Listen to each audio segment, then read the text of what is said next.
Episode 20, Guerilla Social Work Podcast. Here we are. We're back. All right. This episode of the podcast is brought to you by Alpha Counseling and Treatment, who is the largest and most respected provider for justice-involved clients in need of sexual offense-specific treatment services. Alpha is also a JRI-certified agency providing moral recognition therapy and substance use disorder treatment to justice-involved clients. You can be confident that the treatment you will receive with Alpha will help keep you out of the criminal justice system. Alpha clinical professionals are trained and certified in cognitive behavioral interventions for sexual offending. This evidence-based program teaches participants strategies for avoiding sexual offending and related behaviors. The program places heavy emphasis on skill-building activities to assist with cognitive, social, emotional, and coping skills development. To find out more. Visit their website at utahsbesttherapy.com, or you can call them directly at 801-645-5455. Alrighty, on the podcast today, we are going to talk about pornography. Great discussion on this one, so, stay tuned.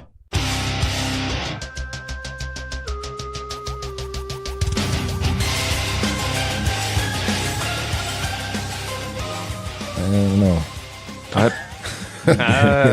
Yeah, probably not. There's a lot of stuff they probably don't do. I picture They're not even that cool. I picture they wrote the theme for like the Disney Light Parade. Porno for Pyros. It's Alan's favorite band. What do they have? Porno for Pyros. I don't know. We got to listen to them for Pets. That's not. I don't care. Why am I looking this up? I don't want to look that up. We got to know.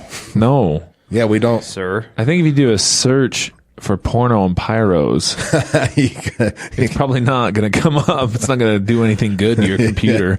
I immediately just get pop-ups. Yeah, Cahoon's pop-ups? gonna come cartwheeling through the door and arrest your ass. Yo comes over first. His computer just starts smoking. Yeah. It's got the worst virus ever. Like literally melt your It's screen. actually on fire because of the porno. I love immediately, too. As soon as you get clicked on, Yeah. doesn't even have time to heat up. That'd be the best virus on the planet.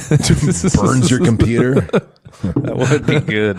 Yeah. We should try that. Downloading porn to see if our computer. Who can get the worst virus. Let's have a virus competition. Yeah. First one to get arrested or aroused wins.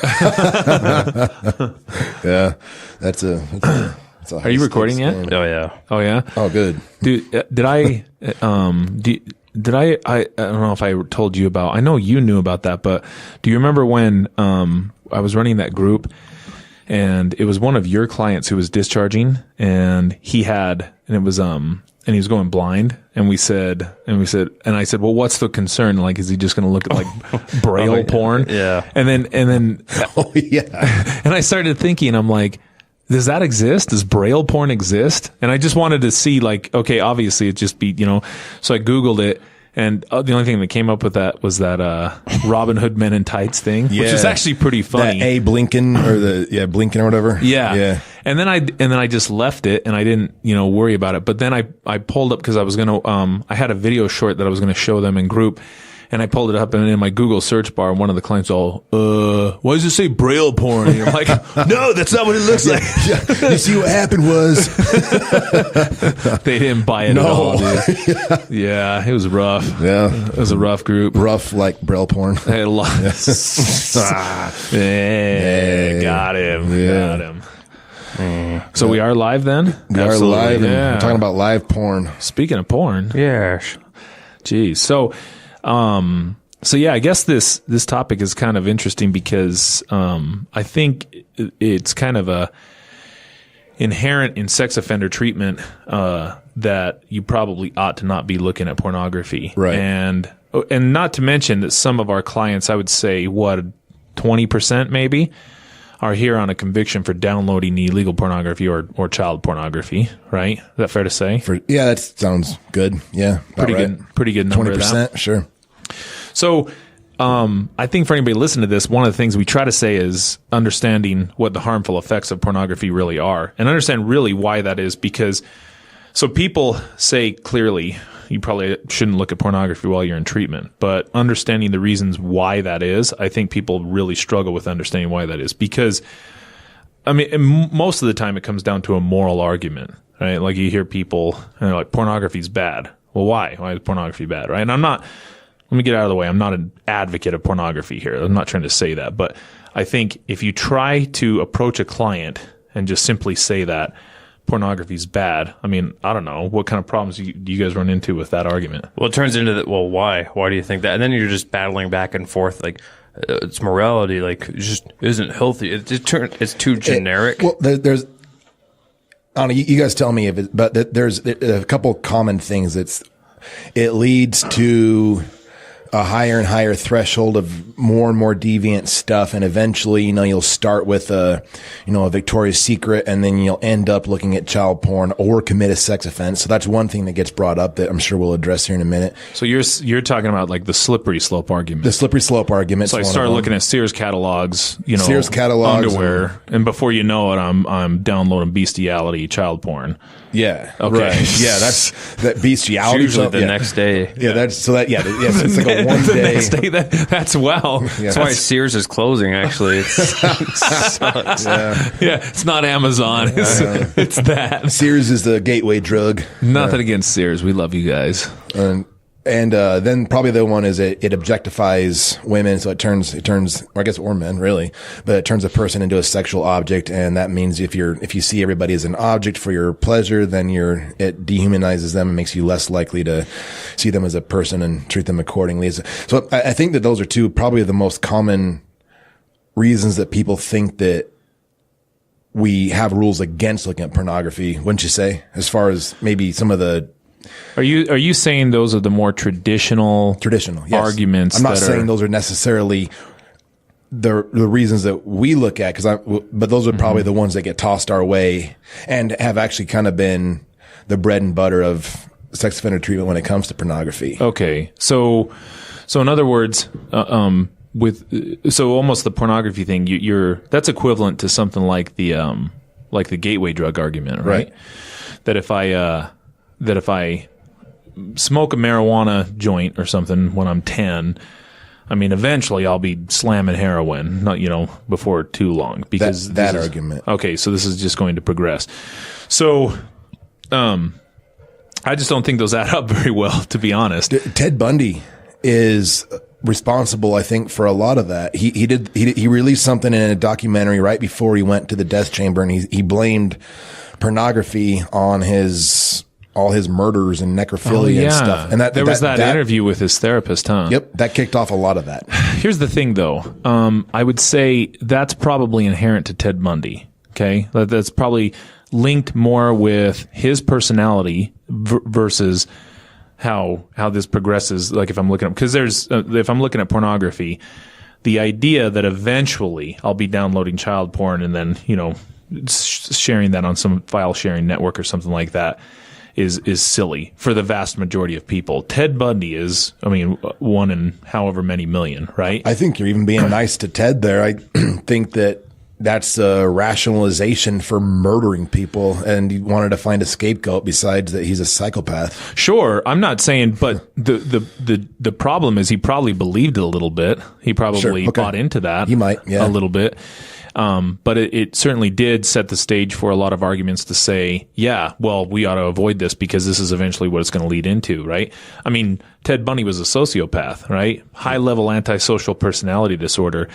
I think, if drugs were in his hands, think of that where it would have went. The gateway drug argument probably works really well with a guy like Ted Bundy because he has a compulsive nature about him, uncontrollable urges and desires that, he wasn't able to get under control whatsoever, that got to the point where he's actually murdering people and whatnot. He just got away with it for quite a long time because, of a lot of his charisma and everything. But I don't know. I don't think that has a whole lot to do with that philosophy and that theory, because there's plenty of people on this planet who only smoke weed their entire lives and never move on to another drug. Okay.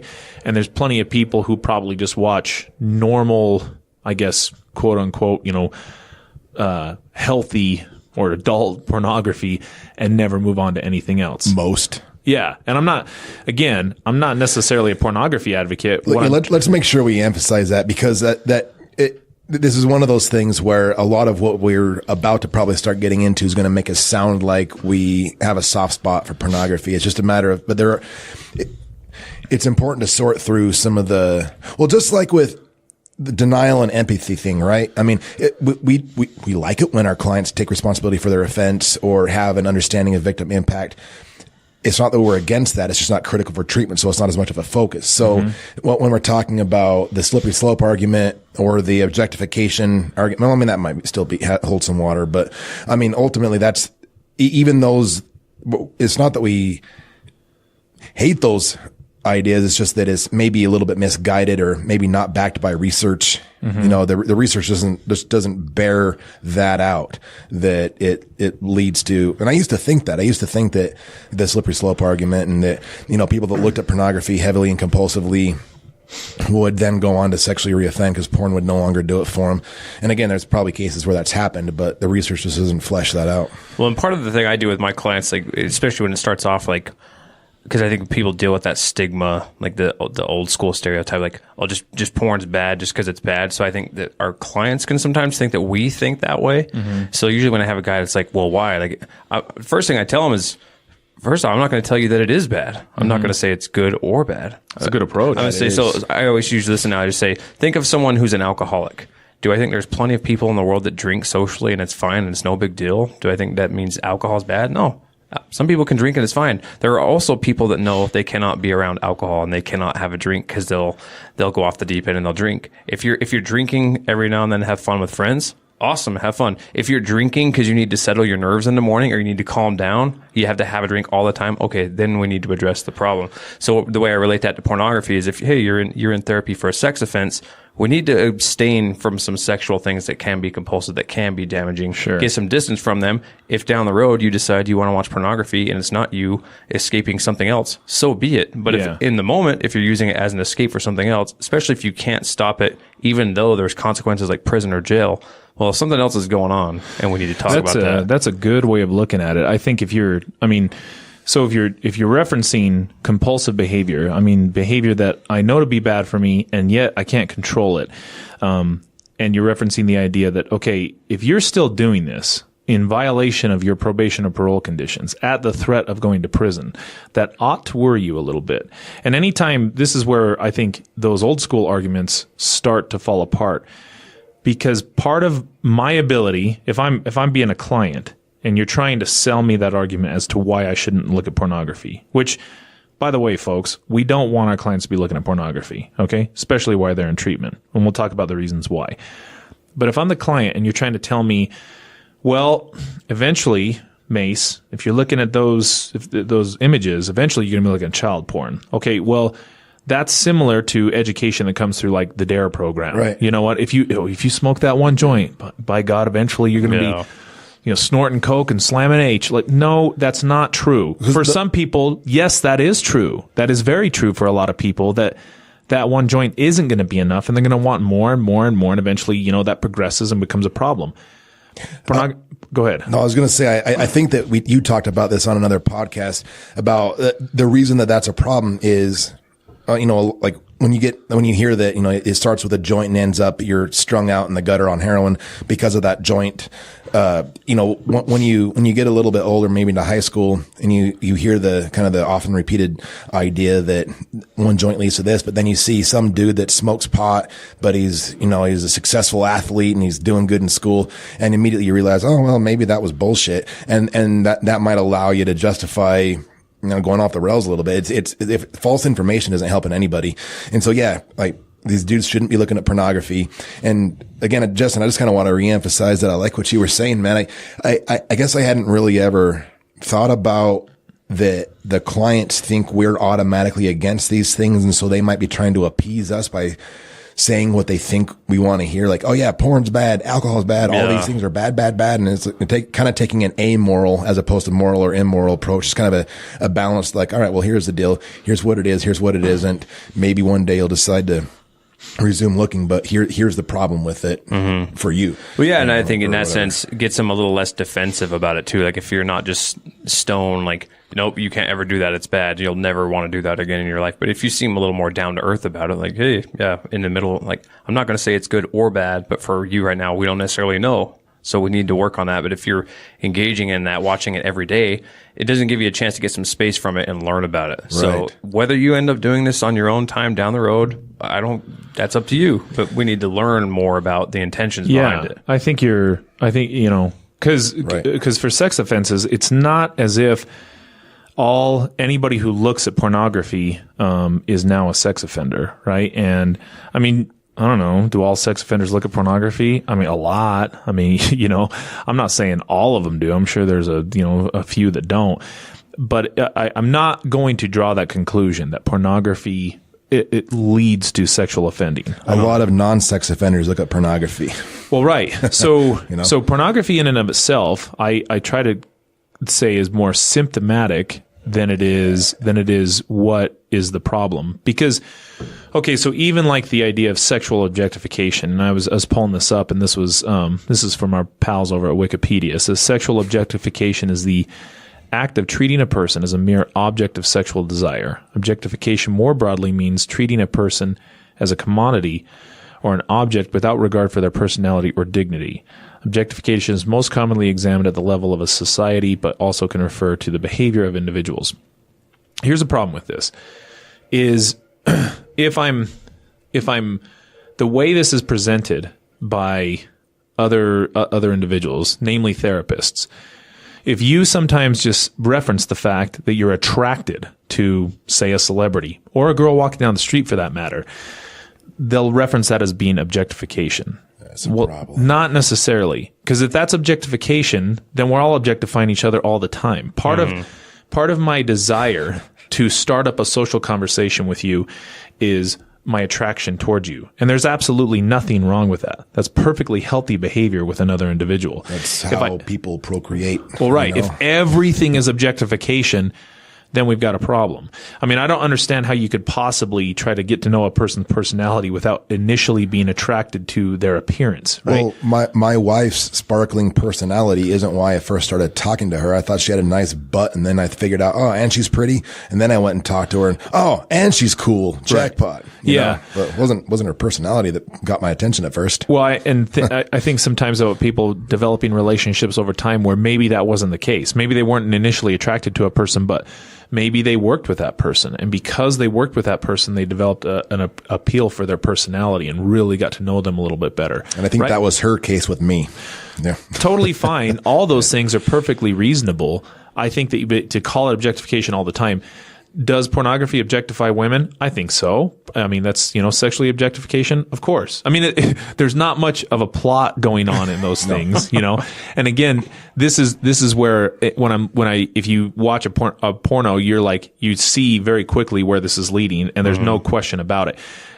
Certainly, both men and women are used as sexual objects in a pornographic film. That's what they're designed for.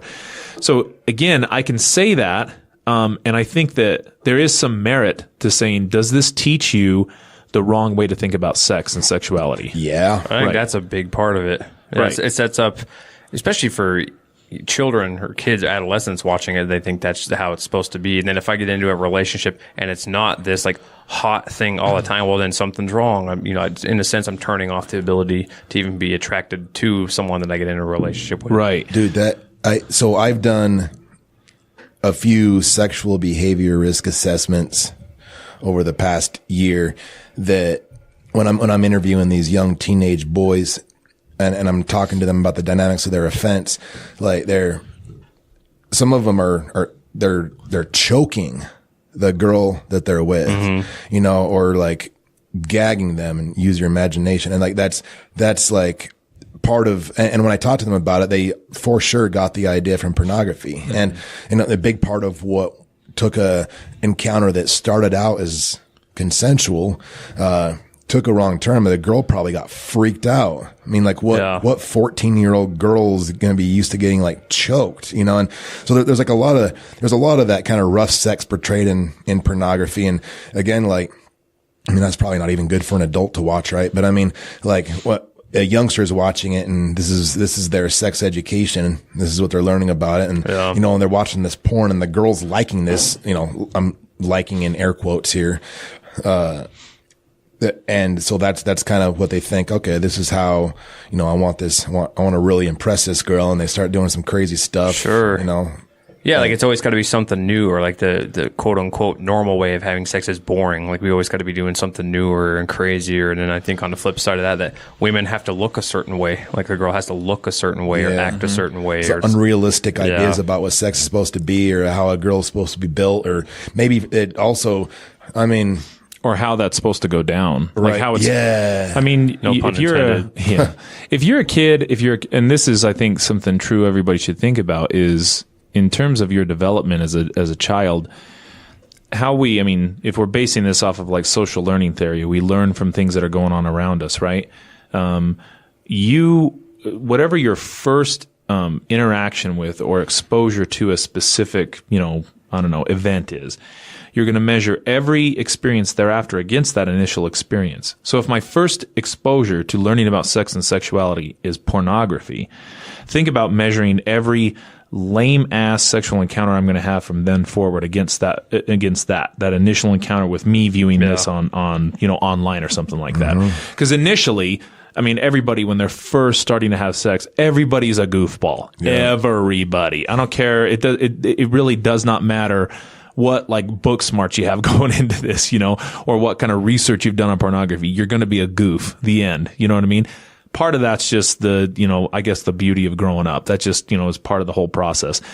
But I'm going to measure that initial experience against that. So something that should have been kind of a rite of passage, sacred, special, whatever it is. Maybe it was because I was saving myself till marriage, whatever. Now has been completely, you know, like just, it has now a fog of unreality attached to it because of what I viewed with pornography. The expectation of what that's supposed to look like is now completely counter to what I've actually experienced. And is something wrong with me because of that? Am I doing something wrong, or I'm not a man, quote unquote? I'm not doing it the right way. So what do you think happens when someone has that as the first thing they see is, you know, whatever, pick a crazy scenario from a porn, you know, what, if that's the first thing, like, what do you think the effect is then? Well, I think what part of it is more and more the exposure time. So there was I know there was a really good talk by a guy named Gary Wilson. He did it's called the Great Porn Experiment. If anybody wants to Google that, it's a TED Talk. And he referenced a researcher, a Canadian researcher. His name was Simon Lajeunesse, and he had said something about that. I mean, most boys seek pornography by age 10. Okay. That is so young. 10. But I mean, 10. What is that? 5th grade? 4th grade? Something like that? Fourth, I think. Yeah. Jeez. But you're really sexually curious and pretty fascinated by that time, because you're kind of in the initial stages of, like, you know, puberty and stuff, going through some of those things. And, but part of this, why he says that this is such a problem, is the unending novelty that's associated with porn use.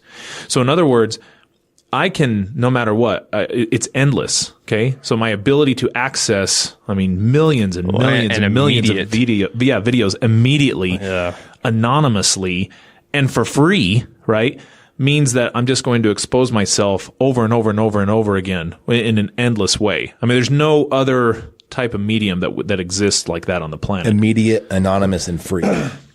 There's a documentary out there called A Drug Called Pornography. It's kind of dated, but it's kind of fascinating though.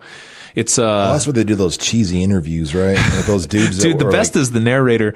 You remember the dude? He was the sensei for the Cobra Kai and the Karate Kid. That dude's a narrator. Really? Yeah, that's awesome. He's the narrator in it. Yeah, it brought back some really good memories. Dude, I'd be in the Cobra Kai today if that existed. That's nothing about that. Aren't they doing a remake? Yeah. So you could. Oh, about the Cobra Kai, huh? Yeah, is that what it's about? I just saw the little clip on Facebook. Yeah, who did that? Yeah, who did that joke about the crane kick with Karate Kid? I don't want to get off subject, but remember how they're saying like it's the one kick, like you can can defend. Actually, no, I can because I can see it a mile away. you know Like I know exactly what you're gonna do. I can take half a step backwards. You're gonna miss. Yeah, stupid crane kick. But again, what I just wanted to emphasize what you were saying, and if it's from a drug called pornography, great. But it's immediate, anonymous, and free. And I mean, and so Mace, I'm going to kind of set you up here because you're good at explaining the effects of pornography on the brain as far as like the threshold effect. Sure. But imagine if meth were, you could have it instantaneously. No one, for the most part, would ever know that you took it, and you had an unlimited supply. And it was free. I mean, like that, man, that really sets a stage for addiction. And I mean, in a sense, pornography is exactly that.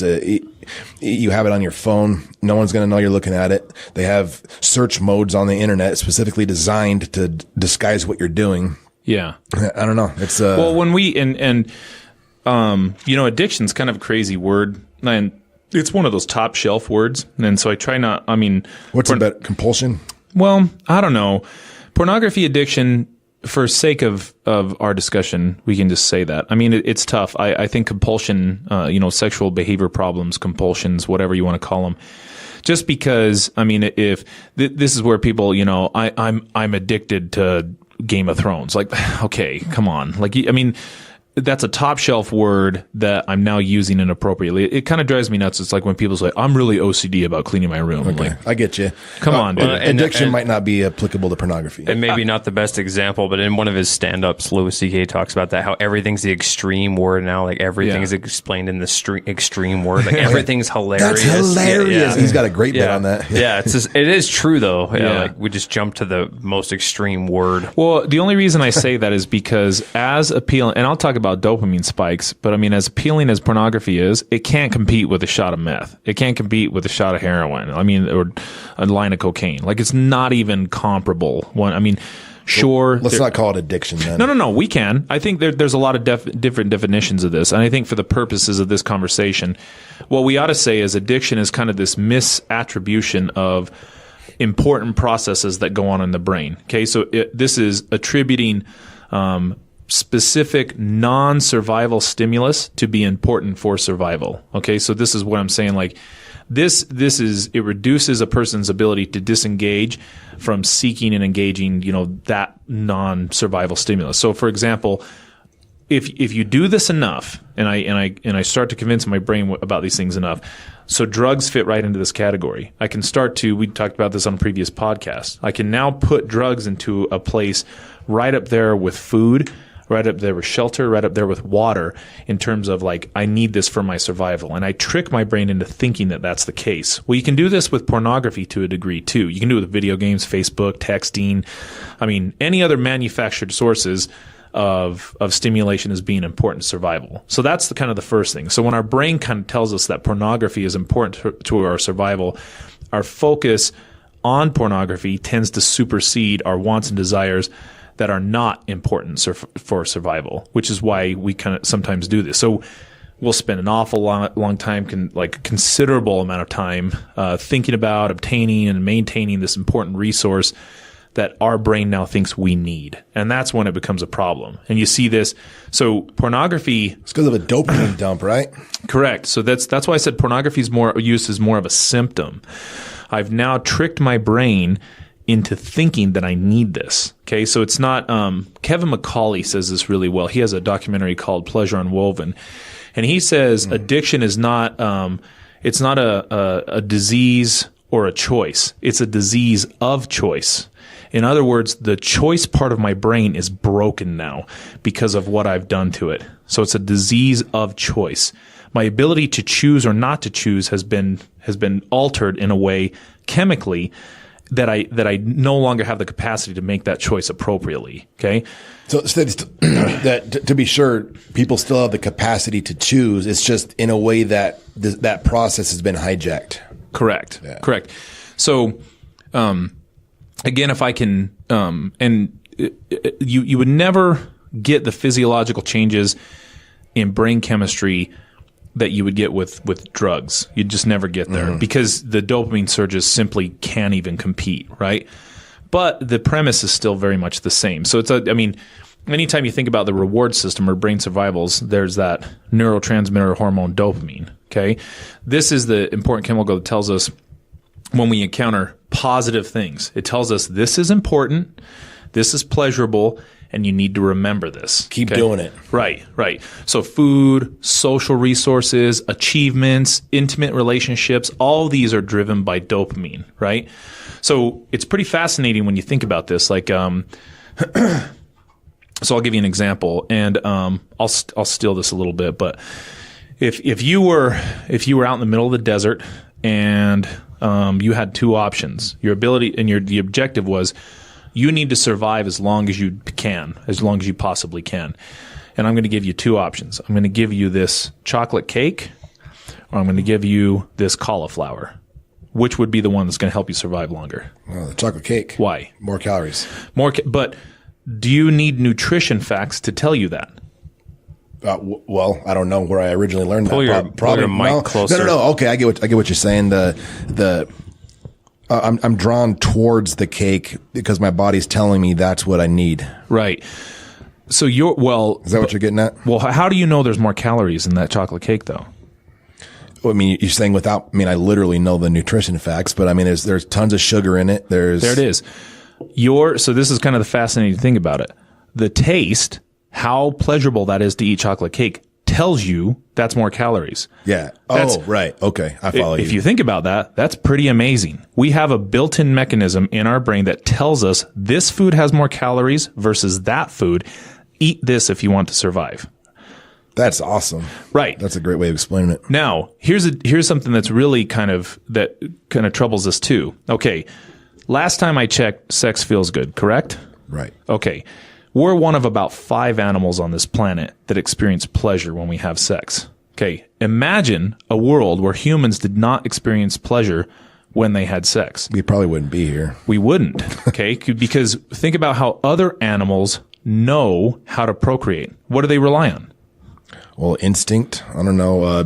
Heat, season, like kind of this. Not seasonal. So that's not what I'm trying to say. Seasonal, yeah. Scent. Seasonal, like a timing thing. Yeah. Right. Instinct, a lot of that. Oh yeah, pheromones, right? So animals who don't rely on, and I'm sure some science buffs will be like, these guys are idiots. What we're saying is they don't rely on pleasure. They don't need to know that, a chicken or a rooster who's going to go fertilize eggs. It's not like homeboy's like, oh yeah, these eggs feel so good. Like they're not. Oh yeah, like an elk and rut or whatever. Right. It's just sort of programmed into them. Yeah. They don't have that reward system built in. It's instinctual, and that's why they do it. So there's no pleasure component to it. So this is a problem because now sex is an actual survival mechanism that we're now manipulating. There's no artificiality to it. The artificiality is the stimulus with which we're trying to stimulate an actual physical survival mechanism, which is sex. So the pornography stimulates that. So this reward system already involved in our brain, but we're reactivating and activating again and manipulating chemistry that is intended for our survival, 100%. Seems like in that case too, like the reward system being hijacked in a way. So tying that in with something sexual, being that there's a part of you that quote unquote does need that. Mm-hmm. So say for example, you can make the same argument maybe with addictive traits with pornography, that someone is going out and being promiscuous and hooking up compulsively with other people. The only difference with that is that's maybe not quite as accessible all the time. So I would say maybe with pornography, having a much smaller or limited reward system that's got to be like based on consumption almost. Mm-hmm. Just I got to get it now because I can get it right now. Right. Yeah. Well, I mean, this might be a bit of a deviation from what we're talking about, but a lot of the guys that we work with can be pretty socially anxious, right? Mm-hmm. And they maybe don't have the skills or the confidence or the history of being able to flirt with and pursue a relationship with, somebody that's of the right age or anything for that matter. And so a lot of times they'll withdraw and look at pornography, and they just kind of keep that urge at bay through the use of pornography. And again, if we're understanding that dopamine is a pleasure chemical that incentivizes us to repeat a behavior. So like this podcast is a good time. We laugh, we bullshit, we learn stuff. And, that incentivizes us to keep churning these out. We also like all the downloads. Pretty sweet. Feels good. We like to keep churning these podcasts out. Well, the pleasure that we get from sex, or at least the anticipation of pleasure, is what compels us to pursue somebody to hook up with or settle down with or whatever it is. And so pornography basically, again, shortcuts the intention of that dopamine release, because rather than now having to go through the process of getting up the courage to talk to this girl and what do I say to her, and going through the process that gets you a sexual partner, it's okay. I log on 5 minutes later. I don't feel the urge anymore. And the people kind of stay perpetually not really quite happy, but satiated enough that they don't take that risk to go talk to somebody. Well, that's exactly, I think, in a really generic sense, that cycle is, at some point, whether I'm younger or older, I get introduced to this, we'll say pornography in this case. That's pretty fun. That's cool. That feels good. So my brain's definitely going to remember that. It's going to imprint that. Okay, this feels good. This is pleasurable. Okay, this feeling over here, feeling inadequate, feeling shy, feeling scared to talk to someone is not pleasurable. That's something I want to avoid. Okay, I know what feels good, and I know what I can get to right away. Maybe it's not solving the problem of meeting someone or whatever it is, or just being stressed out at work, but yeah, that felt good. I can use this, and this helps right now. Right. So it kind of creates this cycle in the sense of I want to avoid this, so I want to feel this. Well, and it's awfully convenient though too. Oh, yeah. I mean, so kind of that when I referenced the drug called pornography, they say that there's a AAA engine to this. Okay, so it's affordable, it's free. I mean, if anybody's paying for pornography, you're paying too much. Like, I don't care if you got the $1.99 special, you're paying too much. It's accessible. I can access it 24/7. I mean, and then I'm anonymous when I look at it. So it used to be, back in the olden days, I guess, when you had to go get a Playboy off the shelf, or something like that. There's a little level of maybe some social, shame or something like that associated with that, which would serve as a deterrent sometimes, or I'm walking into, what's that store downtown Ogden? Mr. B. Mr. B's. Yeah, everyone knows about that old porn shop. Yeah. And you would have, walking out of there. Well, it takes, and that's more time. Like, I got to get up and I got to leave. I got to drive down there. I got to walk in, board my phone. Time you're halfway down the block, you're like, never mind. Yeah. Whereas, same thing with hooking up with somebody. Okay, even gotta go out and go somewhere. Even if this is, the whole booty call type of thing, right? It reminds me of that show Bridesmaids when John Hamm has that girl over. They just got through doing what they were doing, and then he's like stretching. He's all, "I'm gonna miss you so much." And so like. There's an uncomfortable awkwardness sometimes to that I need to deal with now, and some people aren't really willing to put up with. Like what you're referencing, Jeff, I would say evolutionarily is very new. I mean, in the grand scheme of human beings on this planet, in terms of I'm settling down with this one mate, and we're going to be monogamous within this. That's not. I mean, if getting it while the getting was good, as many as I possibly can, was evolutionarily what we were programmed to do. And that's why we were given this pleasure thing associated with sexuality. That wouldn't make a ton of sense, back in the day. And it makes way more sense now. In fact, I try to say that, sex in terms of, we know that is a survival component, but it deserves an asterisk on it now, in terms of our survival mechanisms, because technically, we don't even need to have sex anymore in order to reproduce. Okay. I mean, we have technology has now superseded that. We can artificially inseminate. We're damn near cloning people already, right? So it does have an asterisk on this. But the problem with this is is not an artificial, this isn't like drugs. Drugs are, I can trick my brain into thinking that drugs are necessary for my survival. But that's not true. We know that's not true. We all, sex though is. It's necessary for procreation of my species. Now I'm not saying a person needs sex, right? If you put some dude on an island and he never had sex again, he's probably going to be all right. Like he might be really frustrated, but he'll be okay. So instead I say, chop down a lot of trees. Yeah. It turns into a ranking system, right? So if I look at my ranking system in terms of my survivability, Well, air probably takes first priority, water, food, shelter, so on and so forth down the list, right, of things I absolutely need. Sex is probably at the bottom. I mean, actual survival, it's probably at the bottom. Right. Pornography tricks your brain into putting that in the top position. Yeah. So now I think that I need this more than anything. Okay. And this is where they kind of call this the Coolidge effect. Okay. So this was same in that same TED Talk. This guy kind of talked about that, and he was saying that for each novel mate, okay, then that I'm kind of getting to this, my brain releases the whole go get it chemical. I get that neurochemical dopamine, and that comes along with each new image that I get to see on the screen. So for each new mate that crosses my path, whatever porn star I'm looking at or scene that I'm looking at, I get a new dopamine spike. Okay. So this unending novelty that we're talking about, if that didn't exist, then if that Coolidge effect didn't exist, internet porn wouldn't even exist either, because there'd be no need for it at that point. You seen Coolidge like the president?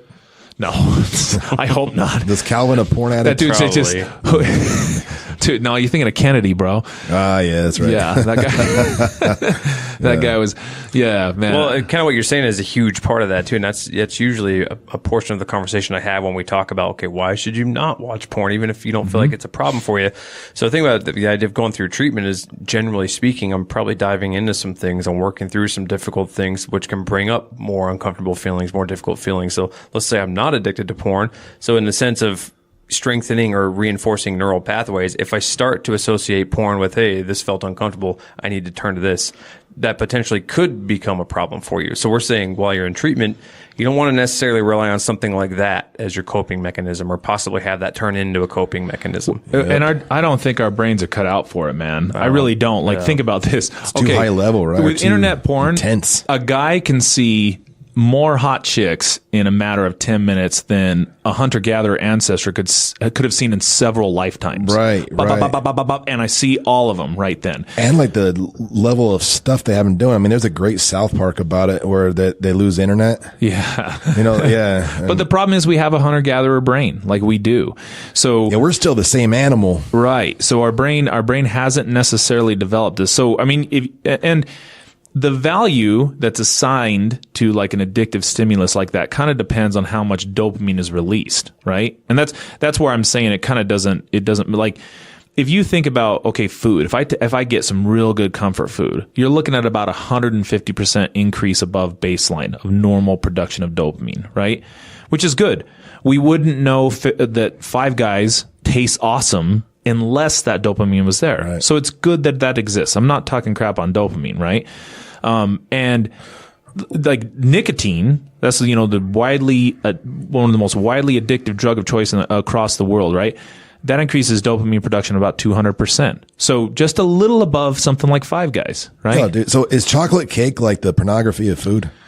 Where does that exist in nature? You know what I mean? No, it's like there's tons of sugar and chocolate, all this awesome stuff. Which is like, in a weird way, I think part of the reason we have an issue with like diabetes, and not across the board. Dude, we're not cut out for it. We're not cut out for chocolate cake, man. We're not made to have this kind of food over and over and over. That's so good. Yeah. Where can you get that much awesome taste packed into, a few bites? How many bananas do you have to eat to get that much sugar? That is a big part of that. Like Mace was saying, like our brains aren't cut out for it. I actually don't think they really are with that kind of food either, because our brain is thinking, well, I don't know when I'm going to eat next. This has a shitload of sugar. You better just keep eating that. Get more. Dude, this weekend, like my wife and I, we got like a craving at like 10 at night or something. We went out to Dillon's. I got myself like a large cookie dough shake with extra cookie dough. Yeah, you always got to get the extra cookie dough. Well, if you're going to get it, you might as well go all out. It was mostly cookie dough. Did you go to Jake's? No, I went to Dillon's. It's close to my house. But you kind of whisper it though. You're like, "Can I get a chocolate? Can I get a cookie dough shake? Extra cookie dough." Yeah, it's like guilty. And then that guy's like, "What'd you say, sir? Extra cookie." Dude, I love Jake's. Did you say extra cookie dough? You're like, God damn it. Yeah. Well, if you're gonna twist my arm, me into it. Yeah. That's what I love about Jake's. If you get extra cookie dough, you basically just get a brick of cookie dough with like a little ice cream. Dude, it's amazing. They just give you a log of pills Pillsbury and say, "Here you go." Yeah, with Jake's, you have this, So the good. cup's like huge, and then it comes way up. They live up to their name over the top. So, I mean, like the amount of calories packed into that and just how awesome it tastes. Like, it's the same thing as pornography, you know, like, so a lot of modern day society is which is cool. I mean, I love technology and I'm not bagging it. I'll have a chocolate shake tomorrow or whatever, but we're not like our old school Homo sapien body that's rooted in the hunter gatherer thing. Still, we haven't our biological evolution is not caught up to what we've developed. Well, and just not even caught up, just the internet in general, just having that vast source of information at your fingertips all the time, and then adding in pornography is a part of that. I think in general, we're not wired to handle just that. like overstimulated with everything. Yeah. Everything. Well, even something that, so if you think about, I mean, okay, well, and you could make the argument, well, we're saying, all right, well, what about things we were wired to appreciate? What about like sexual intercourse? All right, well, sexual intercourse increases dopamine about 250%. So just a little above cigarettes, right? That's where we're. Oh, really? Yeah, about that. I mean, that's kind of about where we are. And then, but here's the weird thing about pornography. Pornography is even higher than sex. And sex? Yeah. Pornography output is higher than sex because of all the things that we were talking about with Justin, because there's a lot of social problems that, well, not, I don't want to say problems.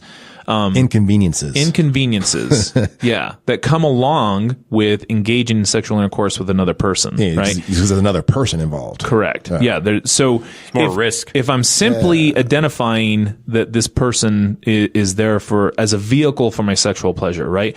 Well, that never happens in a bubble. Like, I mean, you know, didn't they make a movie about that? Mila Kunis and Justin Timberlake. Mila, I love her.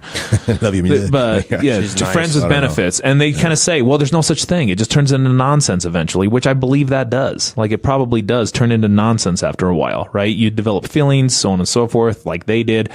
Or you're worried about other people finding out because of the social implications. A number of things, right? John Hamm trying to get homegirl out of his bed and everything. So here's the thing, but it increases dopamine above that, but it also maintains output for much longer because of the novelty. Because I can just click and click. If I got the same girl sitting in front of me, it's not like, I mean, wait a minute. Like, you know, usually when guys finish their business, they go to sleep. They're done. Well, no, I can look up another girl, you know. 10 minutes later, I'm ready and rock and rolling to go. Some of our clients, I mean, how long have they looked at pornography for sometimes? I've had Years, guys tell decades, me. No, sometimes? I'm saying at one point, like at one point in time. I said all day. All day long. I mean, I'm sure there's exceptions, but I mean, who's having sex with their partner all day long? Probably not most. Right, Yeah. exactly. So, and it increases, the output is much faster, right? And it can give you there. So like cocaine, something like that, you know, you're looking about a 400% increase above baseline. So clearly, again, pornography can't really compete with this, right? But your brain interprets pornography to be extremely valuable. Remember, you're not stimulating the thinking part of your brain. You're stimulating the dumbest but most efficient part of your brain. Your midbrain is incredibly stupid. It does not know anything. It just knows this feels good, do more of it. That's all it knows. Yeah. It's the go get it part of your brain that says do this more, right? You're not really thinking about it. So you're stimulating an incredibly stupid part of your brain that can't differentiate between those things. That's why people Cinnabons, I've never had this before. Like your mind was not cut out for Cinnabons. Those are so good. But you shove those in your face and they taste awesome, right? And you cognitively, you can think about this and say, this is the reason why we choose not to eat Cinnabons into oblivion is because our cortex tells us that's probably bad for you, bro. You probably ought to not do that. If it was all midbrain, everybody would be dying from Cinnabon overdose, like on a daily basis. Yeah. Well, I don't know why Louis C.K. keeps coming up, but he's got a great bit on that too. On Cinnabons? Oh yeah. Yeah. One thing I was going to bring up with you guys is I think in the near future, if not already, we're going to be kind of dealing with people advocating a harm reduction aspect of pornography. I've had several clients over probably the past year or so talk about CGI pornography, specifically CGI child pornography. And a couple of them were saying it's kind of the same thing as like a methadone clinic, you know, where you're getting like a less severe version. So that the idea is that through computer generated imagery, you can depict a child engaged in sexual acts with an adult, and it's no harm, no foul because it's not a victim. And I mean, like, that's not the route we want our clients going. But I think what's going to happen is I think that's going to come up. I think we're going to be exposed to it. I don't know if you guys caught wind of that or heard people talking about that yet. I've heard some mentions of that. Yeah, out of the gate. For me, it's just like, man, it's a lot of effort to put into that for something that to me is just replacing an unhealthy coping mechanism with an unhealthy coping mechanism, when it's like just getting to the root of it. In terms of a harm reduction, possibly doesn't fit. I don't know, but it doesn't fit the model though. Well, but I think that we're going to be faced with. I don't know if like treatment providers are going to buy into this, No. but I think that we're going to be looking at that. Here's my argument against that. Okay, there's never ever a good way to do illegal drugs. Okay, there's just no good way to do them. I'm not saying people don't have fun on them. Okay, I'm not saying. Are there potential health benefits to marijuana? I don't know. Maybe. I don't research it. I don't, I mean, for my clients, getting into a moral argument about something like weed, I don't know. I mean, one thing I do know about marijuana in Utah, guess what? It's illegal. That's all I need to know for my clients. And so we can talk all day about it cures cancer or it helps me with my anxiety. I'll cede that argument. I'll agree with you. Still illegal. Like, yeah, sure, but it's illegal. Right. And I'm not bagging on marijuana. What I'm saying is, look, my objective is to keep you out of the criminal justice system, not encourage you to keep smoking weed. Because you can tell all that to a judge and be like, Your Honor, here's all my studies for. He's like, all right, cool, see you in jail, and that's going to be the end of it. Well, what about for non-justice involved clients? As like again, and let me be perfectly clear, I am not advocating CGI pornography or child pornography as a viable treatment solution. What I'm wondering is, do you think that that's going to be something that we're faced with, or we're going to have to deal with, or there's going to be people advocating for it or pushing for it, or no? Okay. Because here's the difference. Because of that? No, here's the difference.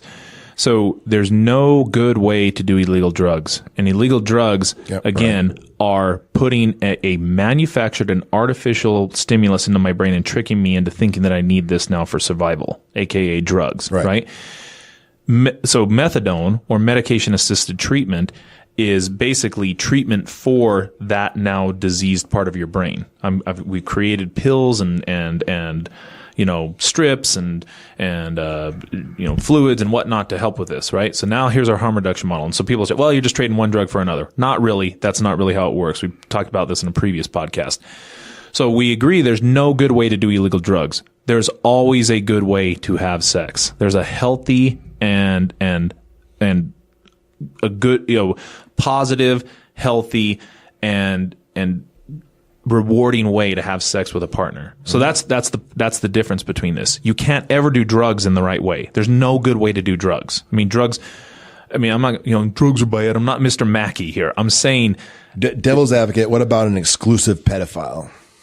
Like, as far as the harm reduction, again, devil's advocate. I do not condone this, but as far as like an exclusive pedophile that maybe was not involved in the legal system, that is not attracted to adults, only attracted to children, they have a moral qualm with looking at a child that's or an actual child that's being abused. And so the idea being, if they look at computer generated imagery in lieu of actually acting on their sexual impulse, either hands on or through viewing a real child, that would kind of fit the mold.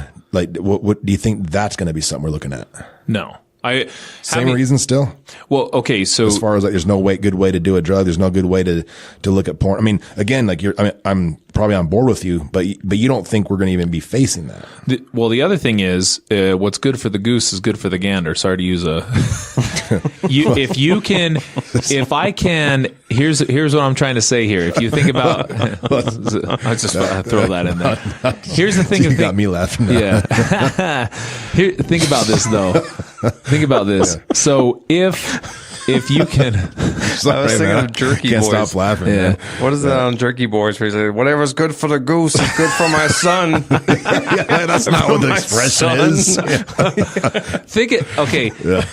if we're saying that a person can orient themselves and eventually desensitize themselves so much to regular intercourse by viewing pornography habitually, right? So desensitization is kind of like that general dialing down of the responsiveness of to all pleasure, right?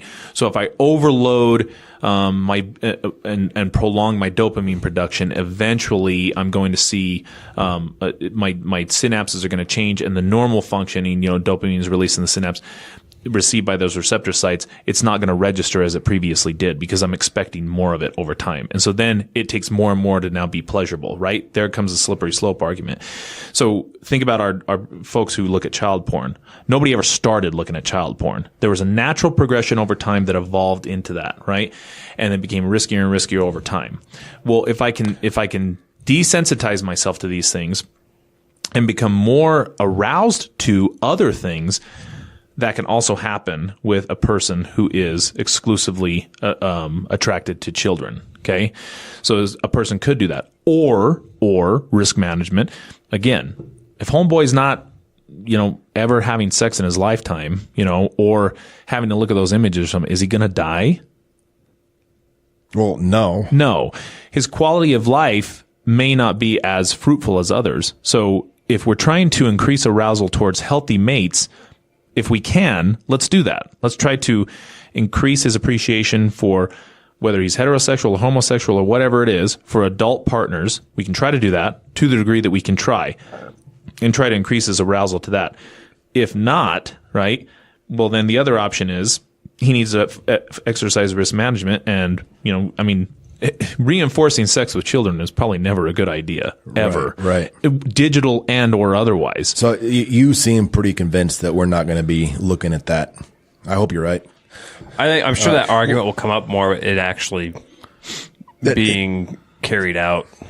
You mean like it'll be talked about but not actualized? Yeah. Hopefully. One thing I want you to circle back around to might confuse people. You talked about how no one starts out looking at child pornography. They build up to it, and that might confuse people that just heard us say that the slippery slope argument isn't valid. But there's kind of like a little subsection of that with regard to child pornography as far as the dudes that maybe are attracted to looking at that. I don't know. How do you suppose that unfolds? Do you think it's like they want that, they kind of already have the proclivity, and then maybe it's a moral descent. So in other words, like if you have somebody that's not attracted to children, they're probably never going to willfully look at child pornography, even through the whole desensitization slippery slope argument. Whereas somebody that has pedophilic attraction may very well want to look at child pornography, but maybe have a moral boundary against it that through looking at pornography over and over and over starts to erode that moral boundary, and then justify looking at what they originally wanted to look at to begin with, that being child porn. I think both can probably exist, although, and you can correct me if I'm wrong, a lot of my clients say their desire to look at child pornography has had a whole lot to do with just there's a risk element. I was never... the thrill seeking. Yeah. That's true. I know it's illegal, and that's part of the reason why I'm really... So this goes back to that need for dopamine spikes. It has nothing to do necessarily increase with... the intensity of what I'm pursuing. So that seems more genetic and more personality driven than my sexual interest, in other words. So that whole idea... I mean, in the beginning of kind of forming this addiction or sensitization, desensitization, or the driving force in establishing that happening, not everybody is susceptible to that the same. Okay. So this is the reason why some people, so if we're just referencing food here, some people literally feel as if they can't control their food intake and need to eat high caloric food over and over and over and over. Whereas other people feel like they're more in control of that. Okay. And other people have diets, and other people take their form very seriously. That might be genetically determined, though. It is. Well, I mean, they've already determined that about 40% of what drives addiction is predisposition to that. Now, that doesn't mean I'm going to now be addicted to this, right?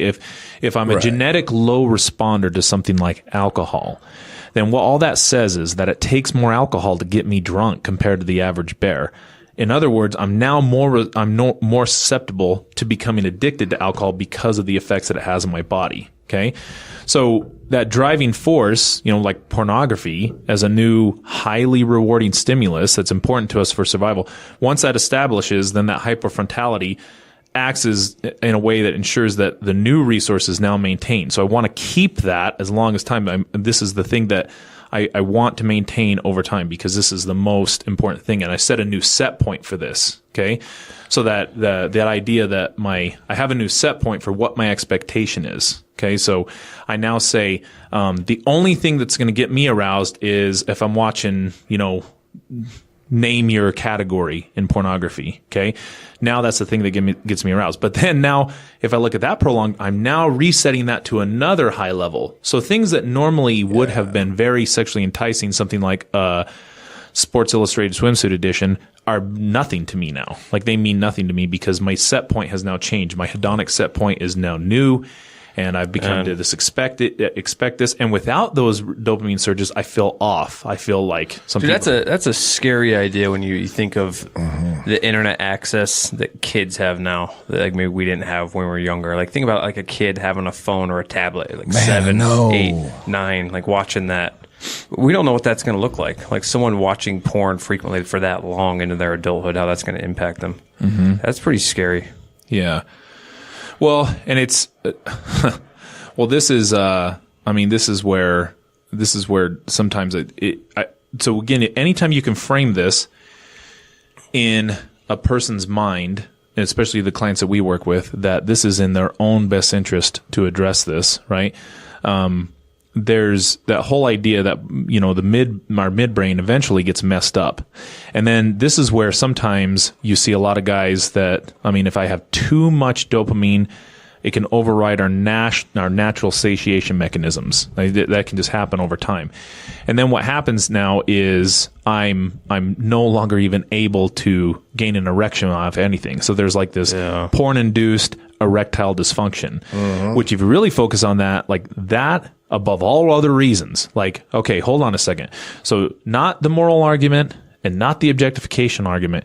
If I tell you that your penis isn't going to work in the future by looking at this, you might reconsider looking at pornography in the future. Right. Well, there's an aspect of that of, I think, being patient with yourself, like recognize, like you were saying, if we can say it's addictive or whatever, if I'm going off what my midbrain is constantly convincing me that I need, which we know the midbrain is not really making decisions, especially not good decisions, but that's also impacting my frontal lobes. Like if I'm taking that ability away from them, I have to get some distance from whatever the behavior is for me to start to reconnect how to make healthier decisions, how to make better decisions. Because when you're first trying to get away from something, it is going to feel impossible. It is going to feel like you can't do it. Sure. Until you start to get some distance from it, until you, in a sense, that there's an aspect of, in therapy, I'm not like a just stop therapist, but there are some times where like you really do need to cut down on this. Like you really do need some distance while we work on this, because if you're just engaging in it over and over, there's no way you're going to get past it. Right. You can't. I think I can't remember which one we talked about that in. Your motivations should evolve over time, and appreciating the benefits of staying abstinent from that behavior if I can stay abstinent from it long enough to appreciate the benefits from it, then I'm actually going to get it. But sometimes it just doesn't work like that. Well, I think as far as like a selling point to clients, as far as getting them to at least be on board with stopping it, that's going to get the most traction. I feel like, because it feels real, right? Sure. Whereas maybe some of the previous reasons that other people say don't use pornography, it doesn't resonate as well with them, or it doesn't really seem believable. So, it's, as far as buy-in goes, there's that. Sometimes I'll tell guys, and it's half true. I'll just say, you're in trouble for something sexual, and, since pornography is against stipulations, your ability to abstain from looking at pornography tells me that you have a handle on sexual behaviors.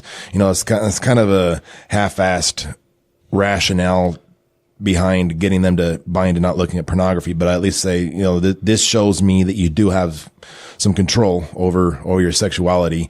And, if you go these 18 months without looking at pornography, you obviously have good impulse control. I can lower your risk when I score you on impulse control. Right. And that person may not be susceptible. Normalizing it's probably a good thing too. This whole binge mechanism piece that comes with our brain, like for food or sex, again, that at one time was an evolutionary advantage at one point. So it's like, it helped us all kind of get it while the getting was good, right? This is why wolves sometimes will pack it down, like 20 something odd pounds of meat per kill, or if it's mating season, you're the alpha male, you're, banging everybody in sight, right? But here's the question that you have to ask them. Well, what if mating season never ends?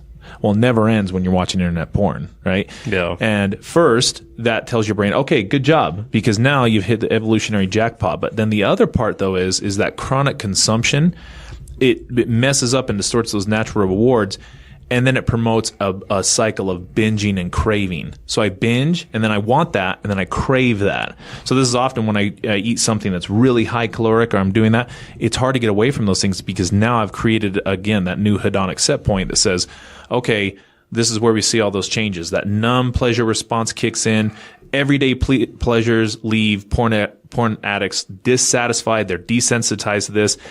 At the same time, those other physical changes that make them hyper-reacted to porn, like sensitization. So now if I hear clicking on a computer, or if I even look at a computer screen, for God's sake, everything else in life seems really boring, but porn will fire up that circuit. So it makes me feel normal. Yeah, again. end of the day, I lay down in bed with my phone, and that's where I usually look it up. So automatically that starts firing, like you were saying. Right. So that's a big part, is like, what about my routine is automatically triggering this, and I don't even know it. Well, and the other piece is we want our cortex to kick in and take over this, but your willpower eventually erodes. It goes away.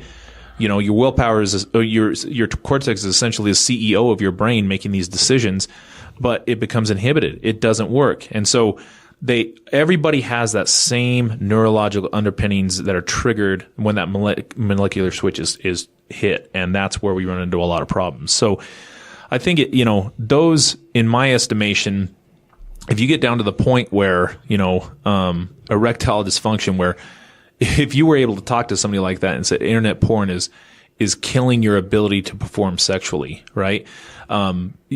Man, you're making a really good argument and saying you'll never appreciate people, you'll never appreciate sex if you don't get away from this. You'll never appreciate a normal, healthy relationship, which ultimately I think a lot of the clients we work with want an intimate connection with another human being. They want to be close to another person. They want to have healthy relationships. You're never going to get there if you're looking at porn continually. And that achieves a lot more buy-in than, again, kind of come back to the objectification thing. Like, it'd be great if we could naturally get dudes to realize that maybe the way that porn teaches them to view women isn't great, but up front, what I think everything that you guys just said is a lot more palatable for a client that's still trying to figure all this crap out. Totally. I want them to be in a relationship with a female, right? But man, some people take it overboard. Like if you see R-rated movies, cover your eyes when there's nude. Come on, dude. Like if you're some of it's got to be normal. If we're worried about a dude child molesting and he sees an adult female and becomes attracted to that, like, please look at more of that. Like, I'm not saying go look at porn. I'm saying that's good that you show an attraction towards that female who's an adult on screen right now. That's a good thing. Don't cover your eyes for those things. How you respond to that, if you go back home and you're masturbating 10 times a day to whatever that image was, we may have a problem with, again, my sexual compulsions and my preoccupation with sex. That's the problem. Pornography is more of a symptom of the underlying sexual preoccupation and probably some of these addiction qualities that are going on in the brain, which we really need to educate them about. If you educate them about this, most of the time, like, oh yeah, I don't want that going on. I don't want that going on in my head. I don't want to eventually have my numbed brain sending weaker and weaker signals to my penis so then I can't get an erection later on. It's in my best interest to no longer look at pornography. That's a selling point for a client that they can buy into. Not it's immoral. That's not going to be a good way to approach it. No, right. Exactly. So. More on this stuff? No, I think. Oh, that does it. We solved it. Yeah. Don't look at porn. How about that? Yeah. Don't do drugs. Have a good day. Yeah, don't look at lumbar sexual porn or braille porn. Lumbar sexual. Lumbar? For that matter. Lumbar sexual. Lumbar sexual. And that girl's got good back. Yeah. Lower back.